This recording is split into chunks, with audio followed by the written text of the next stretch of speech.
perlu saya sampaikan di sini, kami ingin sekali lagi memperjuangkan guru-guru yang saat ini telah mengajar di posisinya itu akan bersaing dengan dirinya sendiri. Jadi cukup dengan dirinya sendiri mencapai kompetensi yang minimal. Minimal saja, jadi ini bukan yang paling hebat gitu, minimal saja. Jadi Bapak Ibu bersaing dengan diri sendiri. Jadi yang kalau yang bukan yang...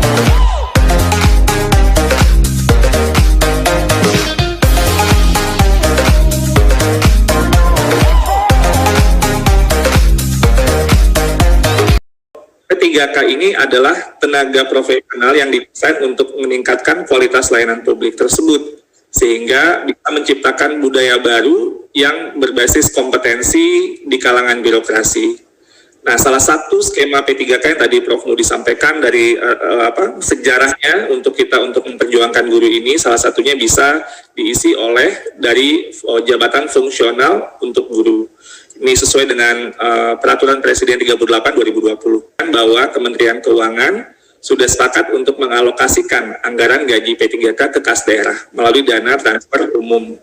Dan inilah yang kemudian menjadi pintu masuk untuk kita melakukan kebijakan rekrutmen.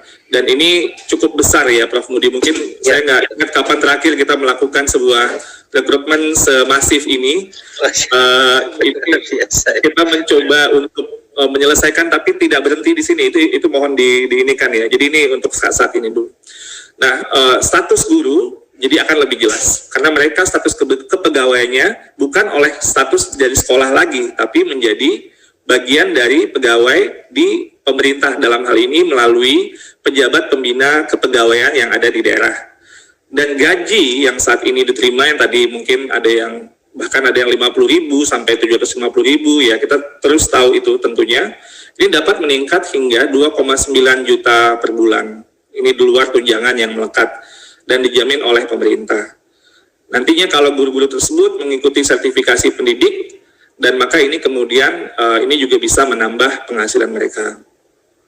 Nah, tunjangan-tunjangan ini mungkin saya seringkali mungkin ini kurang dikomunikasikan, tetap haknya sama seperti PNS. Jadi misalnya ada tunjangan keluarga, tunjangan pangan, tunjangan jabatan struktural, tunjangan jabatan fungsional, tunjangan lainnya, juga cuti. Jadi misalnya ada cuti tahunan, cuti sakit, cuti melahirkan, cuti bersama, dan hak untuk melakukan pengembangan kompetensi, mendapatkan penghargaan, bantuan hukum, jaminan kesehatan, kecelakaan kerja, jaminan hari tua, dan jaminan kematian.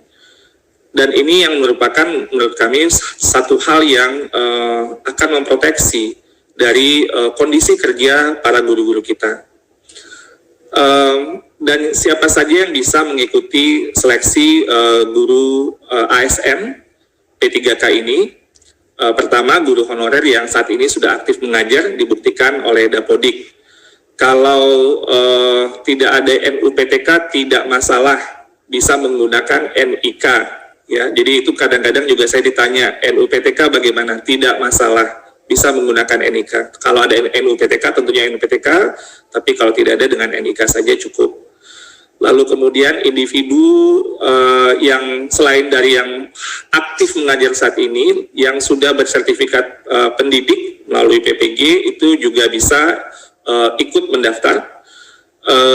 Dan guru yang pernah tercatat di Dapodik, walaupun di tahun-tahun terakhir namanya sudah tidak tercatat di Dapodik pun juga bisa untuk mendaftar. Nah, ada hal yang juga dikhawatirkan yang ingin juga saya klarifikasikan dalam hal ini adalah persaingan dengan guru-guru lain. Perlu saya sampaikan di sini, kami ingin sekali lagi memperjuangkan guru-guru yang saat ini telah mengajar di posisinya itu akan bersaing dengan dirinya sendiri. Jadi cukup dengan dirinya sendiri mencapai kompetensi yang minimal. Minimal saja, jadi ini bukan yang paling hebat gitu, minimal saja. Jadi Bapak Ibu bersaing dengan diri sendiri. Jadi yang kalau yang bukan yang dari tempat Bapak Ibu, ya mereka bersaing dengan misalnya di sana kebutuhan gurunya 3 gitu, gurunya ada 1 ya, berarti kan ada posisi 2 yang lainnya. Mereka yang lainnya itu, sementara yang sudah mengajar di situ ya mungkin ngajarnya rangkap-rangkap ya, mereka akan diperjuangkan tetap di situ. Jadi itu diprioritaskan gitu ya. Jadi sehingga Bapak Ibu akan bersaing dengan dirinya sendiri untuk mencapai passing grade yang minimal sebenarnya. Jadi ibaratnya kalau Bapak Ibu mengajar matematika, ya kemampuan gimana sih guru matematika yang minimal gitu, yang kita perlu ya tentunya itu ingin buat karena dia guru ya kita marwahnya guru kan tetap kita jaga.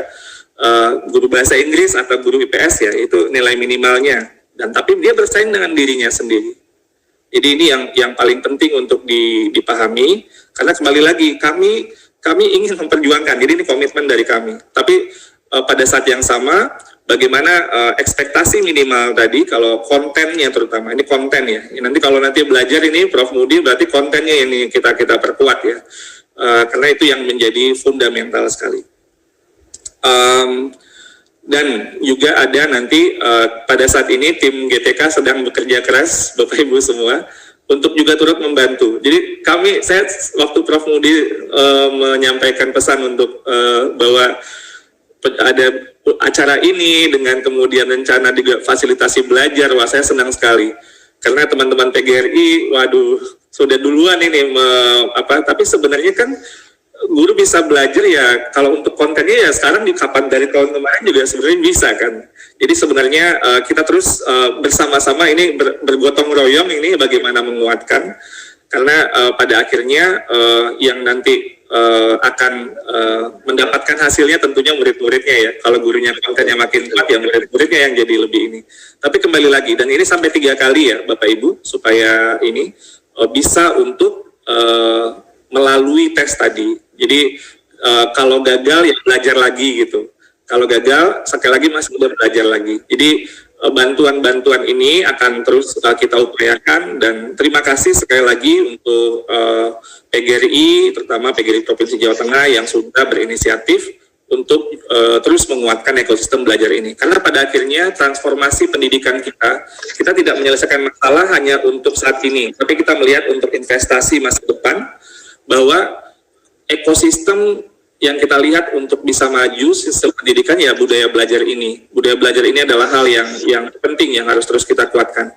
Tentunya teladan-teladan dari Bapak Ibu semua, terutama nih para pimpinan dari Prof. Mudi dan semua jajarannya adalah sangat penting untuk hal ini. Untuk pendaftaran ujian seleksi, kita masih berdiskusi dengan Panselnas. Ini ada tentunya Bapak Ibu tentu paham ya. Kami di sini kan Kementerian Teknis ini yang memberikan advice kepada yang akan melakukannya dari Kementerian PAN-RB dan Badan Kepegawaian Negara, tentunya dengan Kementerian Dalam Negeri dan KL lainnya, untuk terus memfinalisasi proses. Tentunya kita banyak hal yang kita pertimbangkan untuk melakukan secara logistik seperti apa, tapi kita mengantisipasi sekitar bulan Maret atau April pendaftaran ujian seleksi bisa dilakukan, dibuka, sehingga bisa langsung nanti mendaftar gitu ya.